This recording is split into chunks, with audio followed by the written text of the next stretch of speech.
Другари, здраво! Нашoj radosti nema granica. Baš smo htjeli da idemo tamo, a sada se to desilo. Očekuju nas 3 divna dana puna avantura u nacionalnom parku Đerdap i prenoćište u kampu. Odlučila sam da sve uvrstim u jedan video i napravim vremenske kodove za udobnost. Prvi dan Golubačka tvrđava i mali hiking u blizini. Drugi dan antičko naselje Lepenski vir i Vidikovac Ploče. I treći dan šetnje čancem uz Klisuru i idemo da vidimo čudo prirode Kamenog mosta, kanjona rijeke Vratna. Ajmo da počnemo.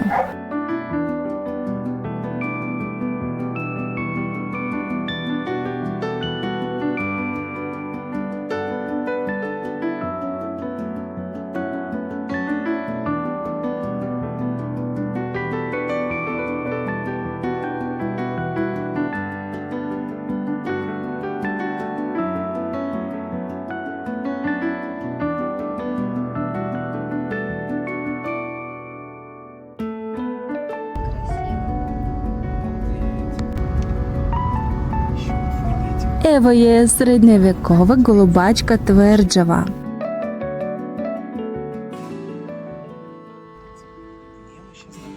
Stigli smo po planu u 10 sati, odmah na otvaranje. Tvrđava je podijeljena u 4 zone prema nivou težini, od lako zelene do ekstremno crne. Deci mlađi od 18 godina dozvoljen je samo ulazak u zelenu zonu, bez obzira na njihovu fizičku spremnost. Ajdar će uzeti kartu za plavu, a ja sam za crno, da slikam sa najviše pristupačne tačke tvrđave. Još jedna stvar, blagajnik provjerava da li ima patike kada kupujete teške delove. Reći da nas je tvrđava impresionirala znači ništa ne reći. Grandiozna je, zadivljujuće, izgrađena na teškom terenu i prelepa. Sastoji se od 9 kula, uključujući i jednu koja stoji na vodi. Najviša kula se zove Šešir u crnoj zoni. Tvrđava se nalazi na desnoj strani Dunava, na samom ulazu u Đerdapsku Klisuru. Mjesto je strateški važno. Pogranične sile Mađarske i Srbije, a kasnije i Osmansko carstvo, borili su se za osvajanje tvrđave kako bi preuzeli kontrolu nad granicom duž Dunava i kopnenim i pomorskim putevima koji su tu prolazili. Golubac je tvrđava kategorije Kale. To su bile velika utvrđenja koja su sačuvana nakon osvajanja, dok su druga često rušena da ih potencijalni neprijatelji ne bi iskoristio. Tvrđava je ojačavala, popravljala, dovršavala i prelazila iz ruke u ruku sve dok 1867. godine nije postala kao srpska tvrđava. Nema detaljnih podataka koje Mađari ili Srbe i kada podigu tvrđavu. Prvi put se pominje u pisanim izvorima u jednoj ugarskoj povelji iz 1337. godine kao tvrđava sa ugarskom vojnom posadom, najvjerovatnije izgrađena na ruševinama starijeg rimskog utvrđenja. Odmah sam odlučila da odem do prve kule, ali je vođić sa prvom grupom već otišao. Ne mogu bez njega, pa idemo u 5. kulu. Kula 5 podignuta za zaštitu palate. Kao i sama palata podignuta je u vrijeme Stefana Lazarevića. Zgrada je korišćena za stanovanje, o čemu svjedoče ostaci kamina i toaleta. Palata je imala 3 etaže, u podrumu su se nalazili ostave, magazin, u prizemlju sala za događaje i stambene prostorije, a na drugom spratu bila je posada palate. Podrumu i prizemlje su trenutno poplavljene zbog izgradnje brane. Sada je palata muzej.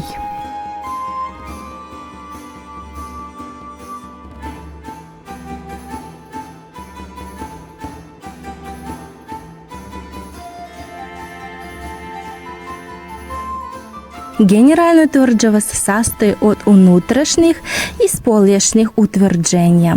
Kula 1, 2, 3, 4, 5 pripadaju unutrašnjem delu i predstavljaju ranije građevine kada su bili u upotrebi hladno oružje, strele i samostreli. Kule 6, 7, 8, 9 izgrađene su mnogo kasnije kada su pojavilo vatreno oružje. Van tvrđave na zapadnoj strani nalazilo se naselje čije su stanovništvo uglavnom činili trgovci i zanatlije. Visina kula je od 20 do 25 metra. Prosječne debljine zidova je 2,8 metra. Požurila sam da ne propustim grupu koja se vraćala.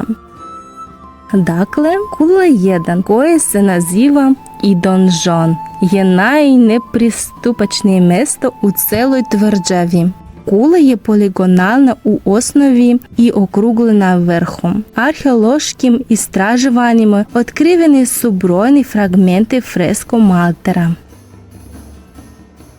Tvrđava ima dosta štandova sa istorijskim podacima, ali ove priče nema, pa ću je ispričati.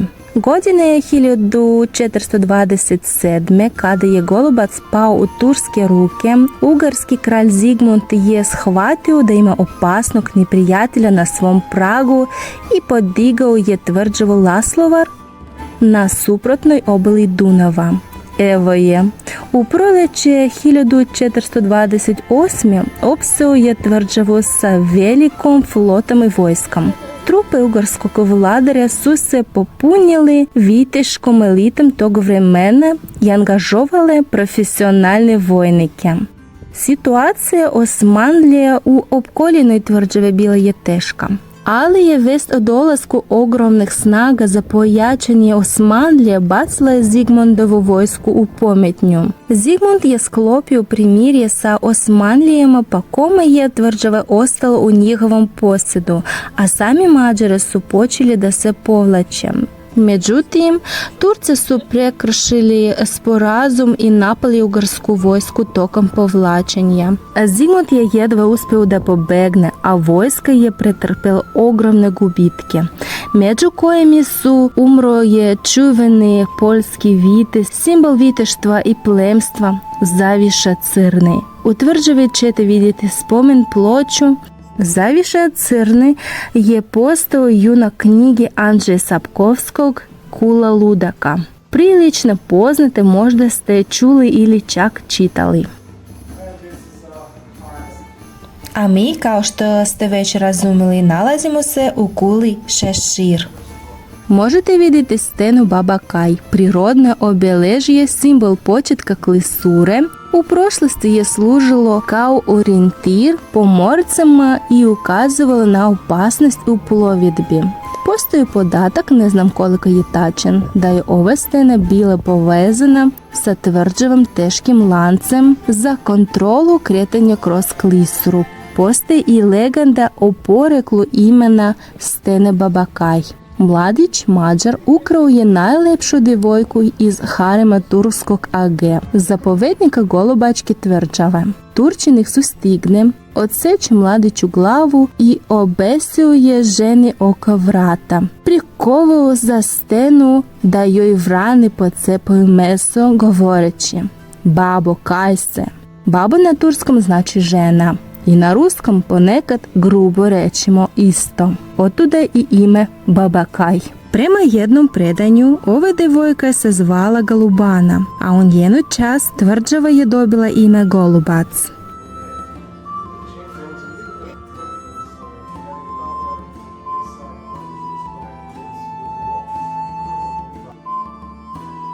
Tokom istraživanja pronađeno je 7000 vrhova strela i vijaka i samostrela u kulama 3 i 4. Kula 3 je imala odbrambenu funkciju, 4 je služila i za smještaj posade, a iznad ulaza je bila ikona sa prikazom zaštitnika grada.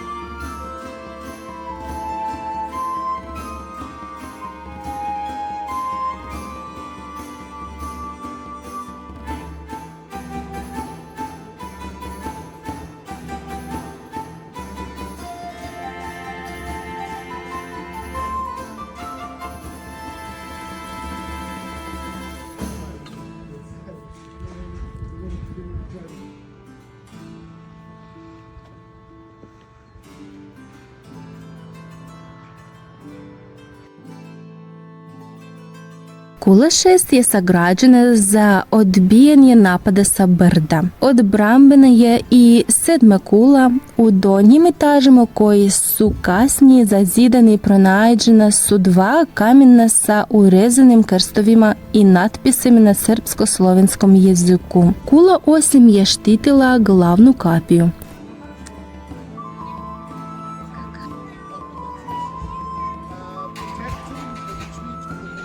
Za zaštitu luka je korištena 9. niska osmougaona topovska kula. Kasnije je konstrukcija iz vremena Osmanskog carstva, kao i zidovi na kulama 6, 7, 8 spoljnog utvrđenja, koji su služili kao pojačanje i omogućavali rikošetiranje topovskih đula.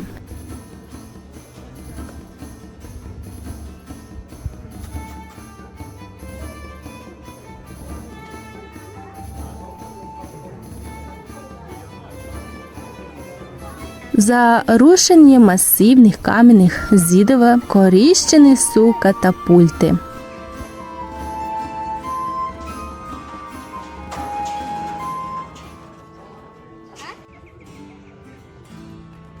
Tridesetih godina 20. veka kroz tvrđavu je probijen put koji je obostrano oštetio kapije. Tokom izgradnje hidroelektrane 1970-ih interesovanje za tvrđavu je poraslo. Istraživanja su obavljena, ali je tvrđava bila u lošem stanju. Radovi na restauraciji tvrđave počeli su 2012. godine kada je počela izgradnja obilaznog puta i tunela. Radovi su završeni 2019. godine.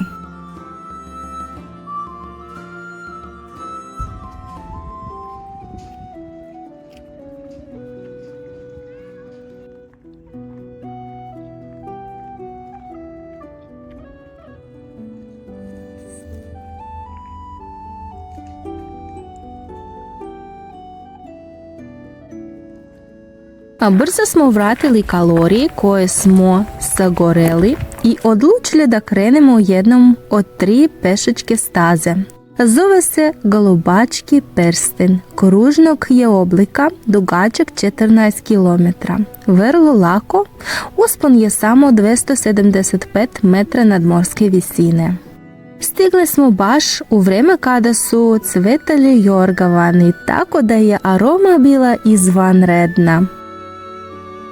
Jao, uzgred nisam rekla ništa o težini crne staze u tvrđave. Morala sam malo da se penjem tamo, ali mislim da bi i Danil lako prošao. A tamo ne puštaju mlađe od 18. godine, najvjerovatnije zbog odgovornosti koju administracija ne može da preuzme jer ima otvorenih, neograđenih površina sa liticom ispod. Ljudi sa strahom od visine tamo će se, blago rečemo, osjećati neprijatno. Ali ja sam osjetila topao, prijatan povetarac koji je donosio lagane arome jorgavana sa padina zagrejenih proljećnim suncem.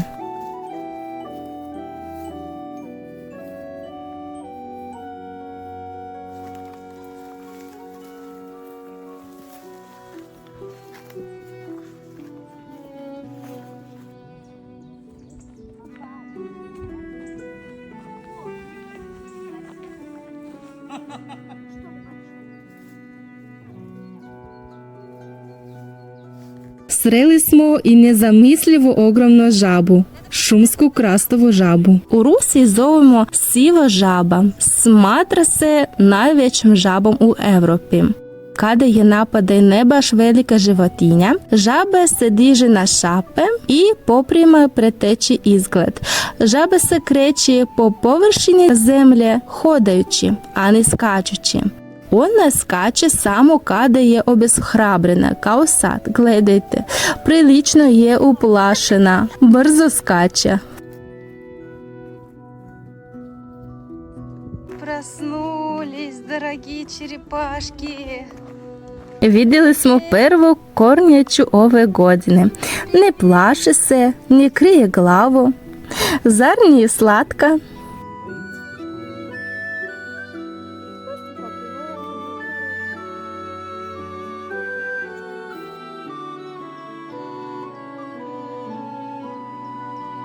пришли. Идем на Велику Чуку 15 минут. Планинарська куча. Вема прождрливо майка, чак je teško i da se kreće. Bolje ih je ne dirati, luče masnu otrovnu tečnost, kantaridin, čak i na koži može izazvati opekotine.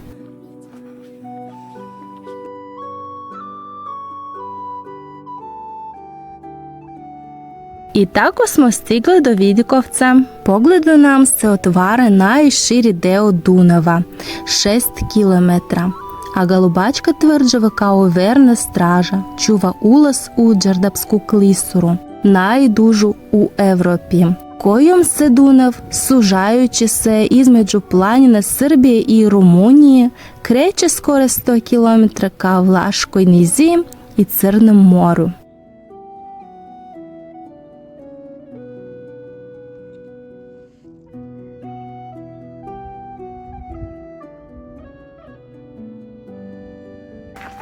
Марина, ты заслышала голосок.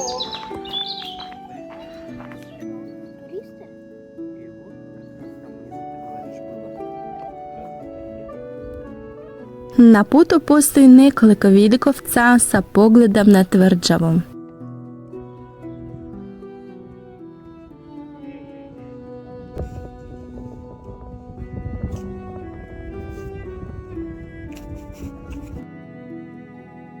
Bak, bak, bak, bak, bak, bak, bak.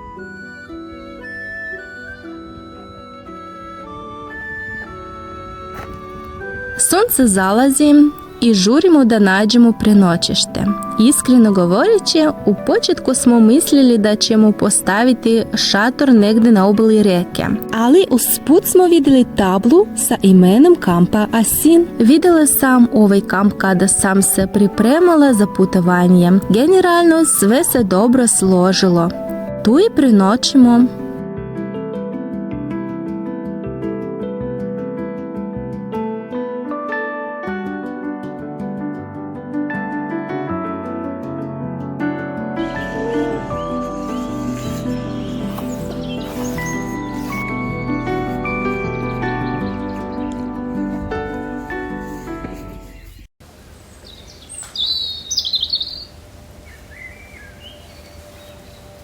Dobro jutro iz Đerdapa. Juče nisam imala vremena da vam pokažem kamp, zaista on nam se dopao. Mislim da su ovo najudobniji uslovi za kampovanje koje možete zamisliti. Dakle, pregled kampa. Jedan deo kampa izgleda ovako. Velika zelena površina na kojoj možete postaviti šator ili kamper. Vlasnica žive u onoj kućice gore. Oni su veoma ljubazni i dobrodušni ljudi. Mi smo kod porodice iz Njemačke, tamo u pozadini. Postoje postelja sa utičnicama gdje možete da punite telefon. 4 struka.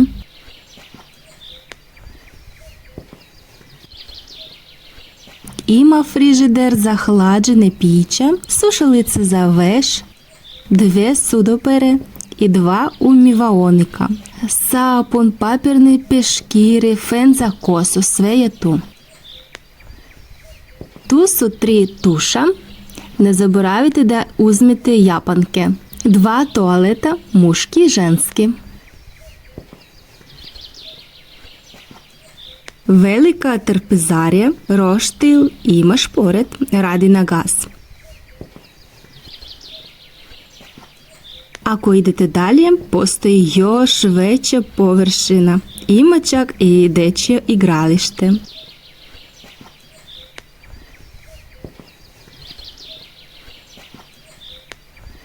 A ovdje su utičnice i česma sa vodom. Generalno dođete sa velikim grupom, svi će stati, odlično mjesto. A kamp se zove Asin. Cena za jedno noćenje, jedan šator, 3 osobe je bila 2500 dinara. Da, teško je zamisliti udobniji odmor sa šatorom. Vrlo gostoljubiva domaćica dala nam je limonadu, verovali li ne, od koprive. Dala nam je čebadi, bez kojih bismo se vjerovatno smrzli. Važno je imati na umu da će ovdje temperatura biti mnogo niže, na primjer na vrućini od 40 stepeni, ovdje će biti samo 20. Pa danas noć je vjerovatno bila 5 stepeni. Danas ćemo ponovo spojiti korisno i lepo, hranu za razmišljanje i užitak za oči. Idemo u Lepenski vir. Na putu do muzeja divit ćemo se lokalnoj flori.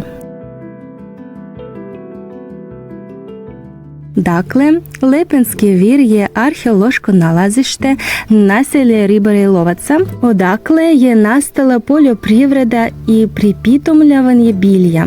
Tokom iskopavanja otkriveno je 7 sukcesivnih naselja i 136 objekata stambenih i sakralnih, podignutih u ranom mezolitu od oko 9500 do 7200 godine pre nove ere, a zatim u ranom i srednjem neolitu od oko 6250 do 5500 godine pre nove ere. Samo pomislite na ovu cifru, prošlo je samo 2000 godina od početka naše ere, a vreme kada su ovi ljudi izživjeli bilo je još preko skoro 10.000 godina pre naše ere. У нас какой-то слезенный очень. Что сейчас время-то не ягодное, это цветы скорее.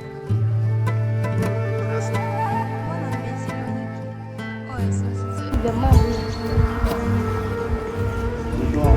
Выглядит впечатляюще.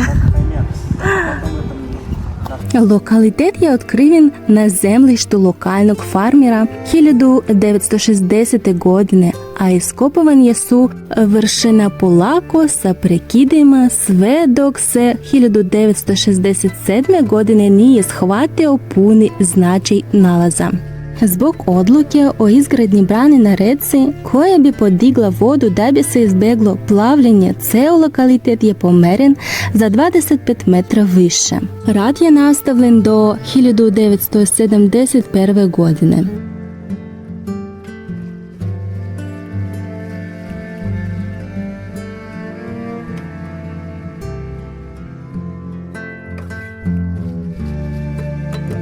Sva naselja prate oblik relijefa potkovičastog oblika. Naselja su uvijek bila okrenuta ka reci, koji je bilo očigledno središte života njihovih stanovnika. Temelji objekata bili su trapezoidni, materijal za podove bila je lokalna krečnjačka glina, koja se stvrdne kao beton kada se pomeša sa balegom i pepelom. Kao rezultat toga podovi su u skoro savršenom stanju.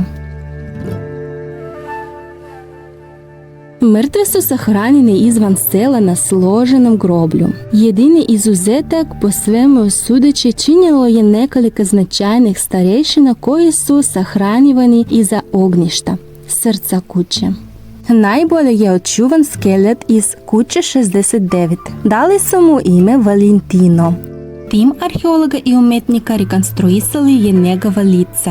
Stručnjaci pocenjuju da je Valentino imao 55 godina, bio visok 178 cm i težak 70 kg.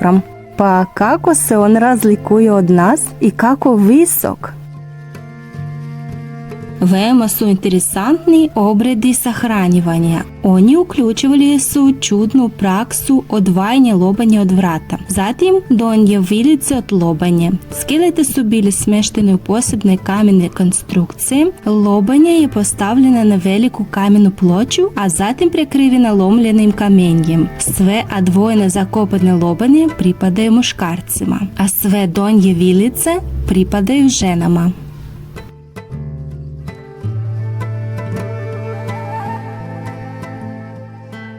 Krovni materijal je bio ili lako raspadljiv ili sličan okolnim lesu. Maltera crvenkaste blatnjave gline još uvijek je rasprostranjena u regionu. U selu Boletino ima još nekoliko kuća omalterisanih istim malterom. Materijal se zove lep, pa otuda i naziv kraja Lepenski vir, što u doslovnom prevodu znači crveni glineni vir.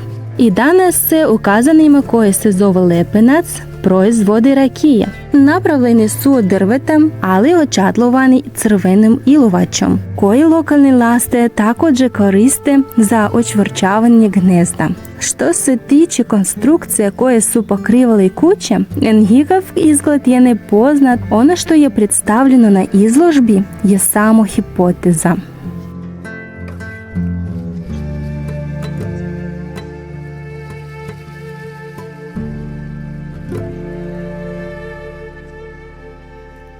Pronađene figurice datiraju iz perioda od oko 6300 do 5900 godina pre nove ere. Isklesane su od okruglih gromada od peščera sa obale reke.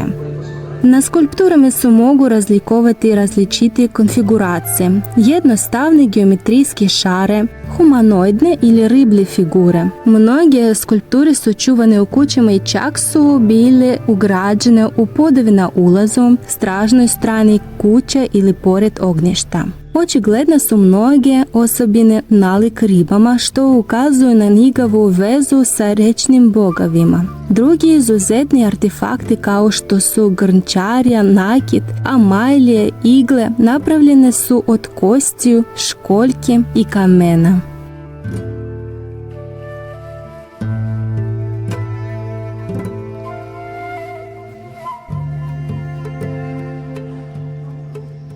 Život na Lepenskom viru je zamro oko 4500 godine pre nove ere, kada su stanovnici krenuli u potragu za više obradivog zemljišta.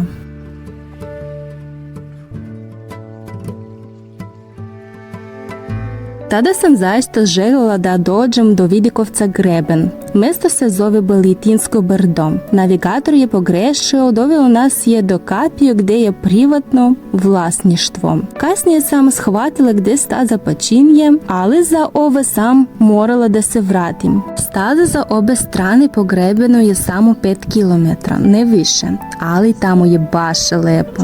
Ostavit ću početnu tačku staze na mapi, kao i web stranicu na kojoj se mogu vidjeti fotografije 360 stepeni. I ako neko tamo posjetim, neka u komentarima podeli svoje utiske. I idemo dalje na Vidikovac Ploče.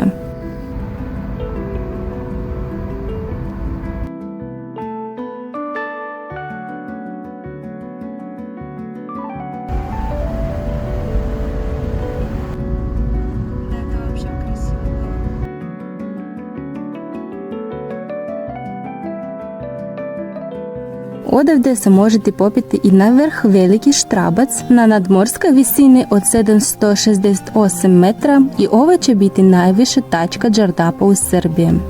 Mjesto je veoma popularno, bilo je mnogo ljudi, možda u prvi put u svim našim planinarima u Srbiji. Popet ćemo se na visinu od 355 metra da bismo imali pogled na Dunav iz ptičje perspektive.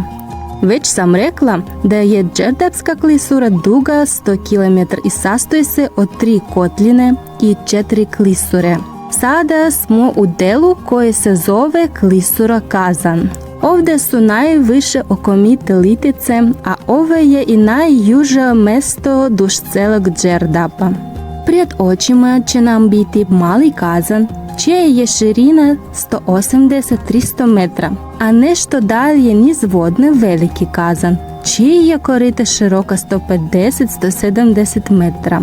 Ovdje su brojni vrtozi čije dubine dostižu i 70 metra. Ovo je ispod nivoa mora. Naziv Kazan je veoma jasan za Ruse. Svi znamo da je ova kazan katao za kuvanje hrane, kao i u Rusiji, i ovdje je turskog porekla. Kao što ste već razumjeli, ova klisura se zove kazan jer se na dnu nalazi kazani, katao.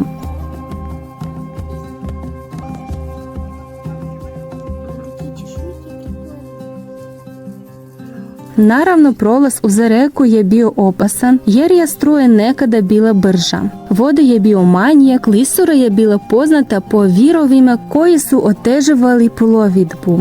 Malo po malo prikrali smo se imenu cele ove klisure Đerdap. Riječ Đerdap potiče od drevne persijske riječi Гердаб, što znači vrtlog.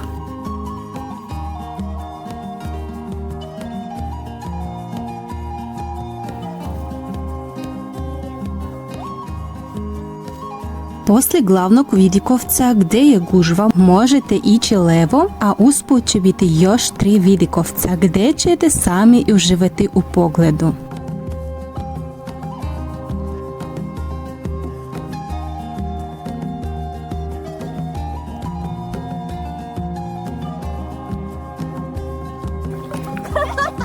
Dobivši snagu i odlično raspoloženje, odlučili smo da počnemo trku. Trčanje dole je zadovoljstvo.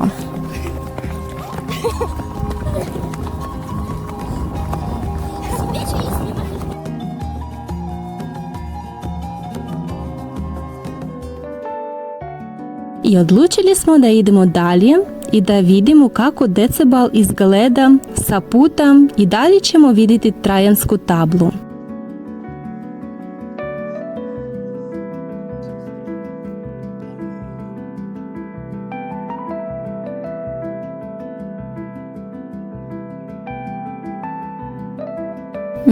Decibel je teško i uočljiv, a tabla je potpuno nevidljiva.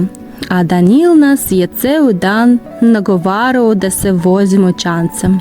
Dakle, sutra nas čeka vodena avantura. A sad se vraćamo u kamp, daleko je, ali nam se tamo baš dopalo. Kada smo bili na Vidikovce ploče, zbirali smo biljku, na ruskom se zove smirnje, ne znam kako je na srpskom, na mnogim jezicima se zove konjski peršun, makedonski peršun, konjski celer. Nekada je bio veoma vredan kao rana povrće, stabljike mu se pripremaju kao špargle, u salatama, supama, ima ukus kao nešto između celera i peršuna.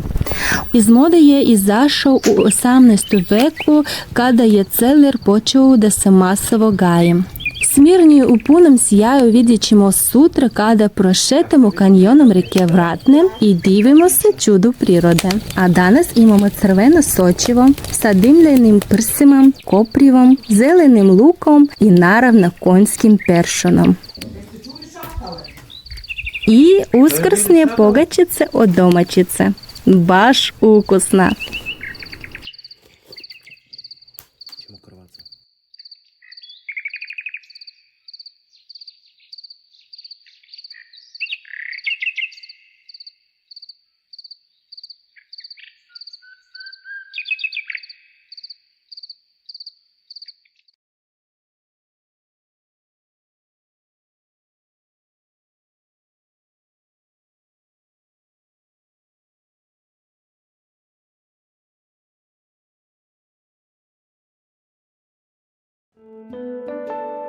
Dan 3.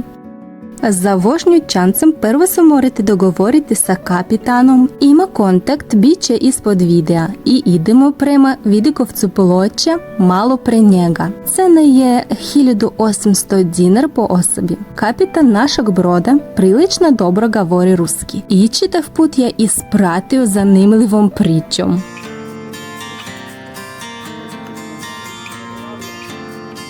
A godine 1971. završena je izgradnja brane i Đerdap je pretvoren u rečno jezero, najveće u Srbiji. Akumulacija vode podigla je nivo vode za skoro 70 metra. Brzina vode se smanjila, opasnost od virova je nestala, plovidba je postala lakša.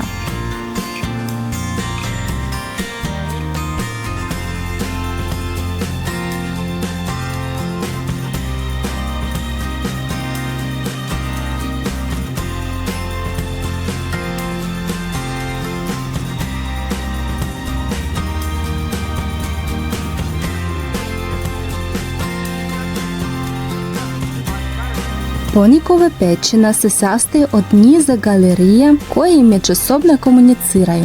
Duga je 1660 metra i prolazi kroz celu planinu Čukar Mare, oko 400 metra. Ovdje su pronađeni ostaci pečenskog medveda i pečenske hijene.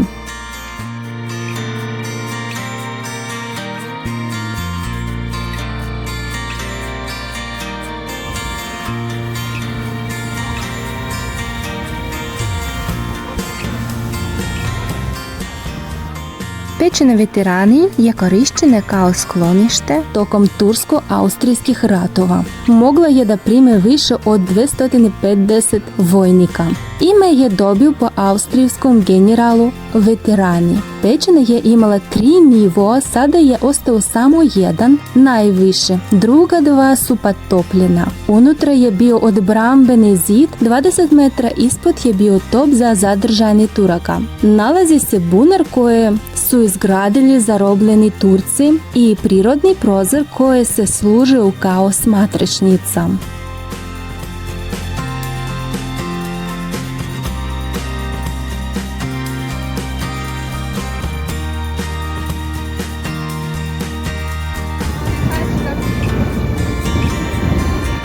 Do ušća Dunava je 972 km.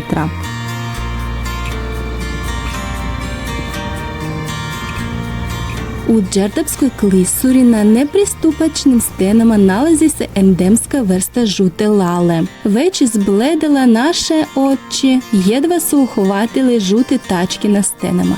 Nekada su bili i na srpskoj i na rumunskoj strani, ali nažalost na južnoj srpskoj strani u posljednjih 10 godina nije zabilježen ni jedan cvet. U Srbiji se smatra uzmrlim, a u Rumuniji nestaje, a kriva je izgradnja brane. Kako tužno.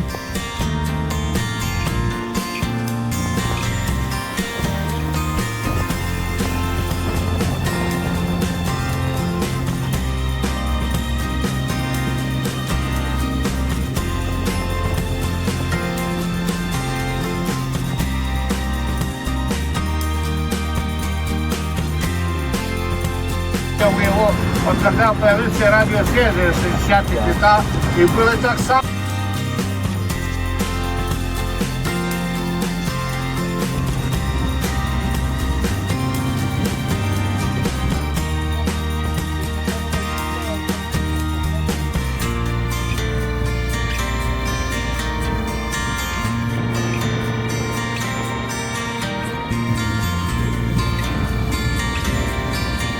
Manastir Mrakonija zvao se različitim imenima, uključujući i manastir pod vodom. Prvi put se pominje 1453. godine, imao je tešku sudbinu, više puta je srušen, uslijed čega je dugo stajao u ruševinama i njegova obnova je počela 1931. godine, ali je 1962. srušen i potopljen pod vodama Dunava. A zgrada crkve koju vidimo izgrađena je 2000 godine i posvećena je svetim arhangelima Mihailu i Gavrilu i Svetoj Trojici. Kamena skulptura Decebal je najveća klesana kamena skulptura u Europi, druga u svetu. Dužina joj je 43 metra, a širina 32 metra. Nalazi se na ušću reke Mrakonije i Dunav, na rumunskoj strani Đerdapske klisure. Skulptura predstavlja lice Decebala, posljednjeg kralja Dačana, koji je vladao od 87. do 106. godine. Izgradio ga je između 1994. i 2004. godine 12 skulptora po projektu italijanskog skulptora Marija Gilotija. Radovi su izvođeni od marta do oktobra u teškim uslovima, na visini, po vrućini, na omiljenom mjestu za zmije. Dužina Decebalog oka je 4,3 metra, a nos mu je dug 7 i širok 4 metra. Samo 4 metra kraći je od kipa Slobode u New Yorku, bez postelja. Skulpturu je inicirao i financirao rumunski magnat i istoričar amater Josip Konstantin Dragan. Zato je u njenoj osnovi uklesan natpis na latinskom Decebal Rex Dragan Fecit, što u privodi znači kralj Decebal stvorio Dragan. Ukupna cena radova dostigla je $1 milion. Radovi su završeni samo 60%. Financiranje je prestao zbog smrti pokrovitelja. Josif Konstantin Dragon je napisao brojne knjige o istoriji Dačana i Tračana. Lokacija Decibala nije slučajna, Dragon ga je postavio skoro nasuprot Trojanove table, koju je podigao Decibalov protivnik, rimski car Trojan. U znak sećanja na pohod rimskih carskih trupa na Dakiju i u znak sećanja na pobjede Rimskog carstva nad Dačkim kraljevstvom u ratu 105. 106. godine kao i u čast završetka rimskog vojnog puta Trajana. Izgradnjom brane rimski put je ostao pod vodom, a tabla je isečena iz stene i postavljena na 21,5 metra više. Nosili su stepenicama koje su također sklesene u steni. Korak po koraku stavili na sadašnju lokaciju. Težina konstrukcije je 300 tona. Rimljani su bili toliko iskusni graditelji da su za samo 4 godine izgradili i Trajanov put i Trajanov most, a ovo je oko 100 km od Golupca do Kladova. Trajanov most je bio dugačak 1097,5 metra i narednih 1000 godina važao je za najduži most. Prikazan je na Trojanovom stubu nastalom 113. godine u čast Trojanovih pobjeda nad Dačanima.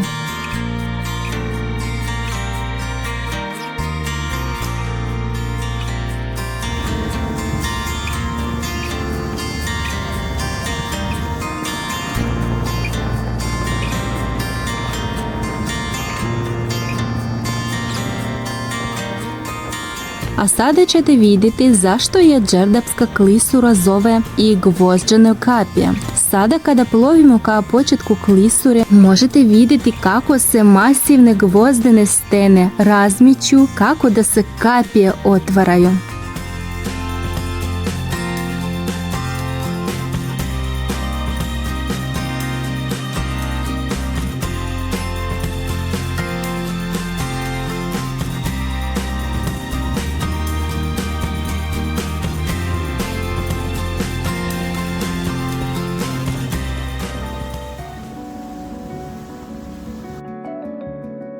Poslije ovakvih monumentalnih utisaka koje bune maštu, krenuli smo dalje. Idemo do manastira Vratna. Udaljeno je oko 1 sat vožnje.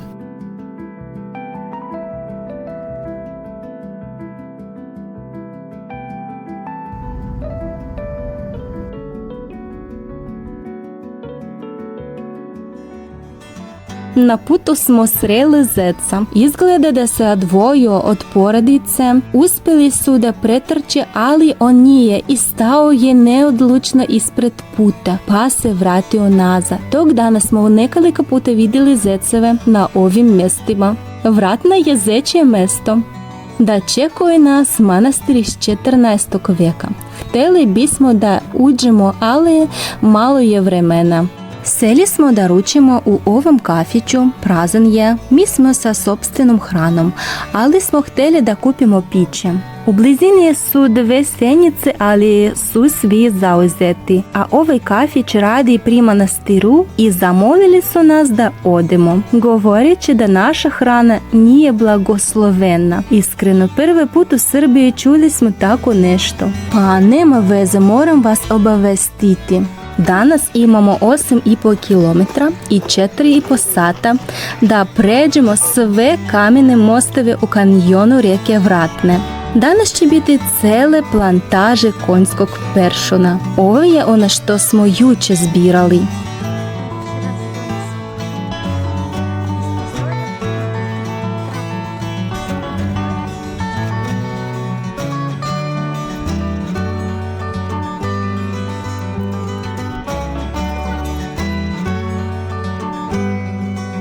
Ajdar čisti, a zapravo juče nismo čistili.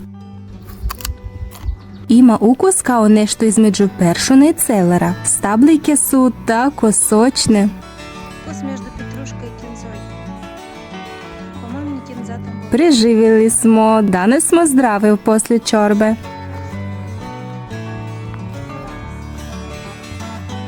ж не хочу. Penjemo na prvi vidikovac, odatle se vidi prostranstvo ispred manastira. А обратно как? Легко. Я ж скалолазила, занималась, я просто так.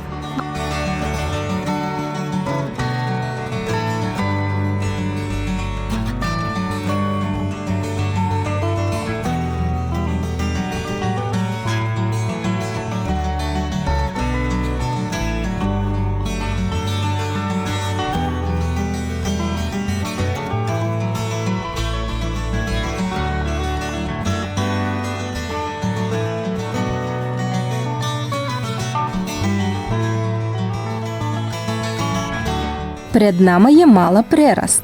Да podsjetim vas, prirast je kameni most, a nastao kao rezultat eroziji, trošenja ili raspadanje stene. Visine male prirasti je 34 metra, širina otvrta 33 metra, dužina je 15 metra, a debljina luka iznad otvora 10 metra.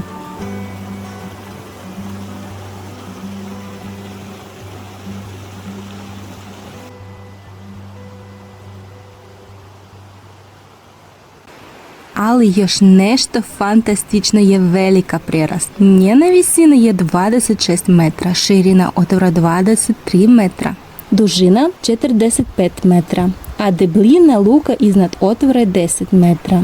I što je najvažnije, veoma je pristupačan. Samo parkirajte auto, prošetajte bukvalno 600 metra i uživajte. I upravo zbog ove pristupačnosti ovdje ima veliki broj ljudi.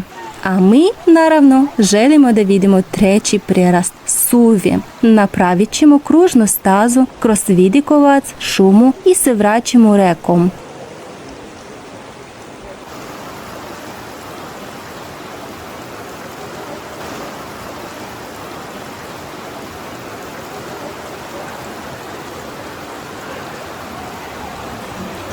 Imam 2 video na kanalu o prirastu Sudvik i prirastu Bogovje vrata. Ako ste impresionirani ovim čudom prirode, preporučujem ih. Соя.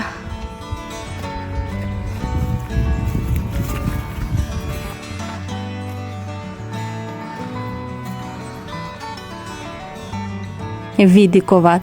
Sada smo tačno iznad Velike kapije. Velika i mala prirasti nastali su urušavanjem zida nekadašnje tunelske pećine kroz koju pratiče Vratna.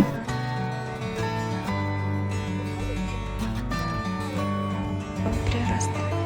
А вот наш 3 штук такого.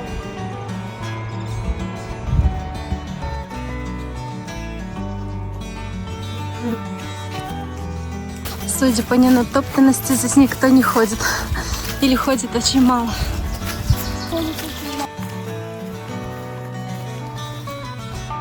Почти 3. Во. Короче, с осторожностью черепашку в руки берем. Нет, я же знал.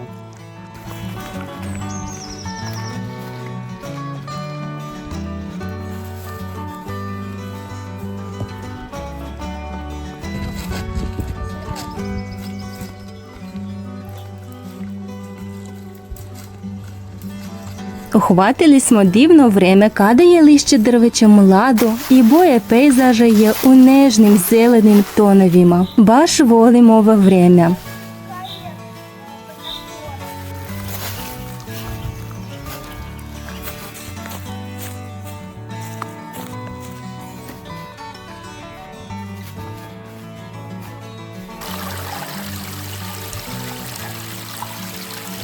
Dakle, zašto se prirast zove Suvi? Ovo je veoma interesantno i još uvijek ne mogu da razumem kako je to moguće, ali reka Vratna ide u podzemlje, po Nire, 50 metra uzvod nad nje, a poslije 2 km ponovo se pojavljuje i nastavlja da teče svojim vodama po površini. Možda je ovaj tok reke bio razlog za formiranje prirasta, a reka ide u krašku propust, sudeći po mapi. Dakle, Suva prirast. Njena dužina je 34 metra, širina njenog otvora iznosi 15 metra, висина 20 метра, док є деблина свода ізнад отвора 10 метра.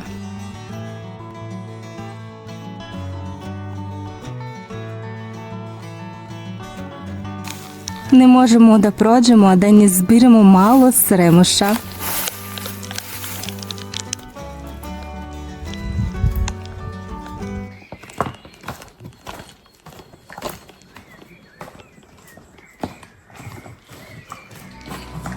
Выставлять на погас этот лист.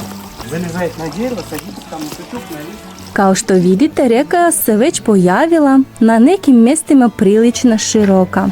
Bilo je dosta vodenih prepreka na putu i par puta sam gubila ravnotežu na kamenčićima i padala do gležnja u vodu. Я знаю, знаю.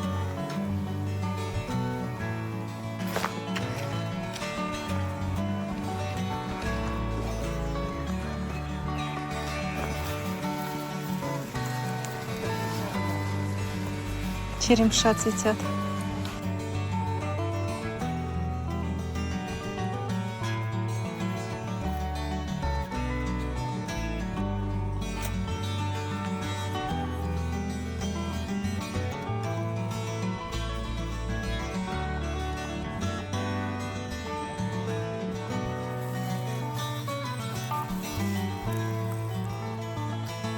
Još smo imali vremena da večeramo, vraćamo se u Niš. Za vas dodajem naš trek po kanjonu reke Vratne. Hvala na gledanju, vidimo se u planinama. Ćao! Вернулись.